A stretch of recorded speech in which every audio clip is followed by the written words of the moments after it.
Oke, beberapa hari yang lalu ketika saya sedang scroll di YouTube, saya menemukan sebuah video yang cukup menarik. Video tersebut adalah video Eros, gitarisnya Sheila on Seven, Anda tahu lah ya, sedang mencoba berbagai banyak gitar di situ. Di sampingnya ada Dewa Bujana dan kalau nggak salah di sampingnya ada Sheila Kotak, Sheila gitarisnya Kotak gitu ya. Di situ Dewa Bujana memberikan gitar pada Eros untuk mencoba gitar Les Paul. Dan ketika Eros memainkan, suaranya mirip seperti Telecaster. Ini yang disampaikan oleh Bujana ya. Bujana mengatakan bahwa, loh, kok malah mirip kayak Telecaster? Kemudian Eros diberikan gitar lagi. Kalau nggak salah waktu itu gitar Steinberg yang buntung kayak punya Roma Irama itu. Dan dicoba lagi, dimainkan oleh Eros. Main style pakai blues gitu ya, pakai pakai note blues gitu. Suaranya mirip Fender Telecaster yang sering digunakan oleh Eros. Nadanya pun juga sama. Dan di situ cukup unik ya, bener-bener unik. Apapun gitarnya yang digunakan oleh si Eros akan selalu berbunyi seperti Eros, akan selalu berbunyi seperti gitar Telecaster yang dia gunakan di panggung bersama Sheila on Seven.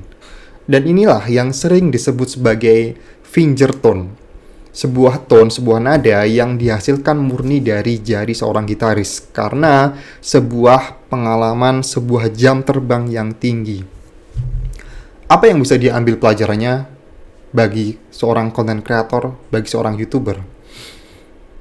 Mungkin selama ini Anda selalu khawatir, mungkin selama ini Anda selalu bingung, selalu cemas kalau misalnya alat Anda itu tidak mumpuni. Anda ngerasa, aduh kayaknya mic-nya kurang bagus deh. Kayaknya kamera saya kurang bagus deh. Tapi percayalah, seperti yang dilakukan oleh Eros, apapun alat Anda, apapun tools Anda, yang jauh lebih penting sebenarnya adalah karakter diri Anda.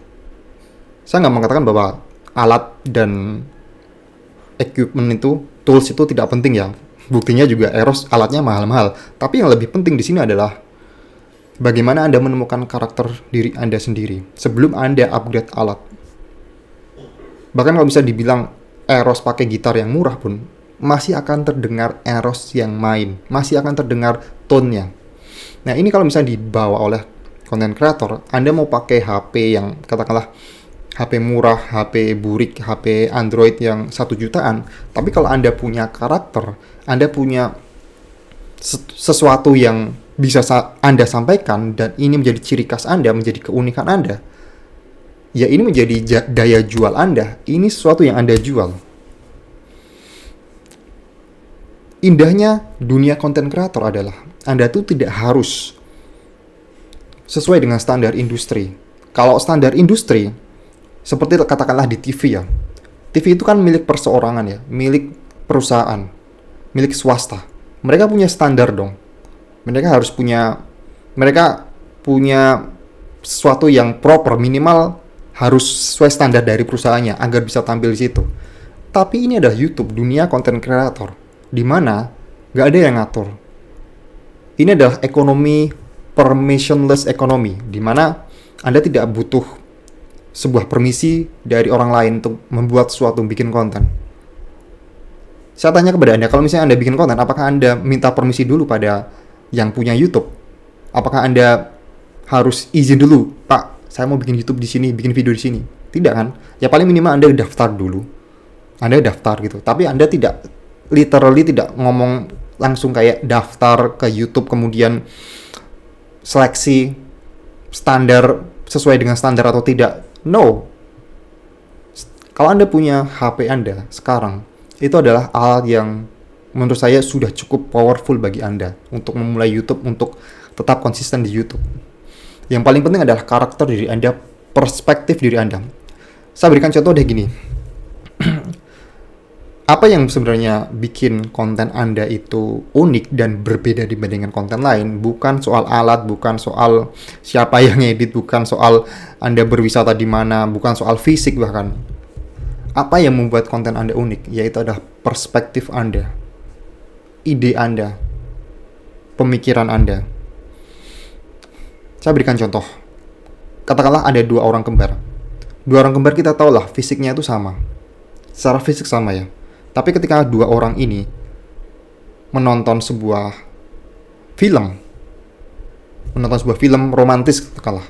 Kakaknya punya pengalaman pernah diselingkuhin oleh pacarnya. Sedangkan adiknya adalah orang yang tidak pernah pacaran, tidak suka pacaran. Ketika mereka menonton film tersebut, dua orang ini punya pengalaman masing-masing yang berbeda kan, perspektif yang berbeda. Dan ketika dua orang ini disuruh untuk mereview film tersebut, untuk menyampaikan itu dalam sebuah konten, tentu saja nggak akan sama. Orang ini, si kakaknya ini akan menyampaikan dengan pengalaman yang pernah dia lalui. Perspektifnya tuh berbeda, sedangkan yang adiknya juga berbeda. Keduanya bisa dibilang mungkin menggunakan kamera yang sama, menggunakan software editing yang sama, menggunakan background yang sama, backdrop yang sama, studio yang sama, menggunakan peralatan profesional yang sama. Tapi isinya tentu akan berbeda. Karena apa? Karena pengalaman tiap manusia itu berbeda, bahkan orang kembar. Satu hal lain yang membedakan antara Anda dengan orang lain selain sidik jari Anda, sidik jari tiap manusia itu beda-beda ya, tidak ada yang sama. Anda mau sama 8 juta orang di seluruh dunia, akan berbeda sidik jari kita. Yang kedua adalah pengalaman Anda, perspektif hidup Anda. Ini yang membedakan, dan inilah yang bisa Anda sharing ke YouTube dalam melihat sebuah fenomena atau tergantung dengan niche Anda. Ketika Anda di niche, katakanlah seperti nge-review film, nge-review lagu, review Anda itu akan berbeda dengan review orang lain. Karena Anda punya pengalaman, punya perspektif yang beda. Ini yang membuat konten Anda itu unik. Kalau di dalam yang saya bilang Eros tadi, itu adalah finger toe-nya, jarinya yang membuat dia unik. Karena hasil latihan, hasil pengalaman. Kalau di dunia konten kreator, pemikiran Anda, perspektif Anda itu yang unik, yang membedakan Anda dengan konten kreator lain. Jadi saran saya, sebelum Anda memutuskan untuk upgrade alat upgrade alat itu penting ya. Saya juga menyadari itu penting. Tapi ketika Anda berpikir apa sih yang menjadi keunikan Anda? Apa sih yang menjadi ciri khas Anda? Kalau misalnya ciri khas baju atau gaya penampilan, itu sangat mudah sekali ditiru oleh orang lain. Berapa kali Anda melihat seseorang konten kreator yang meniru? Gini deh, ketika Siska Cole membuat sebuah signature voice-nya, berapa banyak orang yang menirukan itu? Menirukan gaya berbicaranya. Banyak banget kemudian konten kreator yang menirukan gaya berbicaranya. Yang gimana sih itu? Kayak ya begitulah, saya nggak bisa menirukan ya. Tapi yang membedakan adalah, yang bisa membuat Anda benar-benar unik, ya perspektif Anda. Katakan kalau baju ya, baju mudah banget ditiru. Suara mudah ditiru, muka pun mudah ditiru. Sekarang kayaknya kalau operasi plastik semakin mudah ya. Itu bisa ditiru. Semua orang bisa terlihat ganteng. Semua orang bisa terlihat cantik.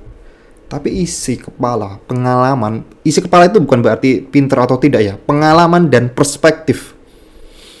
Bukan berarti Anda harus pintar, bukan berarti Anda harus punya gelar sarjana, gelar doktor untuk berbicara perspektif Anda.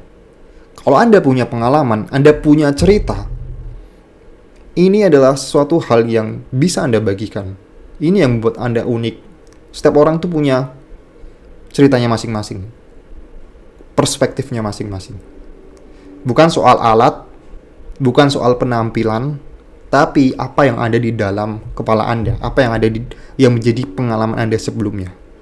Oke, video kali ini cukup sekian. Silahkan download panduan silakan download template tantangan 100 konten yang akan membuat konten Anda itu lebih terstruktur dan lebih bisa di-track lah seberapa panjang, seberapa banyak Anda udah membuat konten di situ. Silakan download aja gratis, dan silakan like dan subscribe jika Anda berpikir video ini bermanfaat. Sampai jumpa di video berikutnya.